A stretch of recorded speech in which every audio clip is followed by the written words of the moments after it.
दोस्तों, एक पति का अपने पत्नी के लिए एक अनोखा सा प्रेम की कहानी को पूरा सुनकर जाना। घंटे भर से पति पत्नी लड़ रहे थे। दोनों बच्चे चुपचाप सहमे हुए माता पिता की लड़ाई देख रहे थे। अंत में पत्नी ने रोते हुए कहा, मैं अपने मायके जा रही हूँ। पति तुनक कर बोला, कौन रोक रहा है तुम्हें? जा, अभी निकल जा यहाँ से। वह आंसू पोंछते हुए कपड़े बैग में डालने लगी।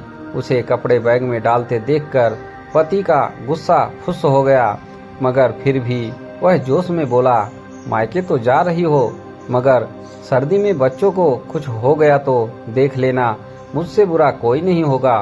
वह एक हाथ से आंसू पोंछकर गुस्से में बोली, तुम्हें मेरे बच्चों की चिंता करने की कोई जरूरत नहीं है। अब मैं कभी भी लौट कर नहीं आऊंगी। इतना सुनकर पति चुपचाप बाहर बरामदे में जाकर बैठ गया। उधर पत्नी कपड़ों को बैग में धीरे धीरे डाल रही थी। शायद वह इंतजार कर रही थी कि पति आएगा, सॉरी बोलेगा और उसे जाने से रोक लेगा, मगर काफी देर तक इंतजार करने के बाद भी वह उसे मनाने नहीं आया। हार थक कर वह बैग और बच्चों को लेकर घर से निकल पड़ी। पति ने उसे देखकर मुंह फेर लिया। फिर पत्नी ने भी मुड़कर नहीं देखा। धीरे धीरे चलती हुई उसकी आंखों से ओझल हो गई। धीरे धीरे इसीलिए चली, शायद उसे विश्वास था कि पीछे से आवाज देगा, मगर ऐसा कुछ नहीं हुआ। जब बस में बैठी तो चौंक गई, क्योंकि पति देव तो पहले से ही बस में बैठा हुआ था।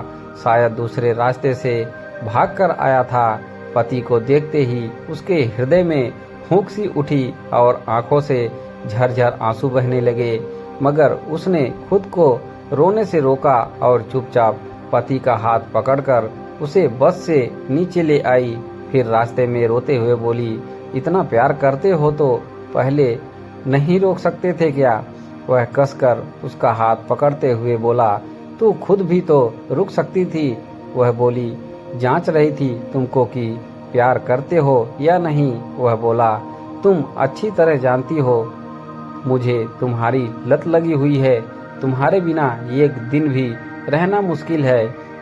हमेशा के लिए तुमसे दूर कैसे रह सकता हूँ। इतना सुनते ही वह पत्नी का दिल जोर से धड़कने लगा।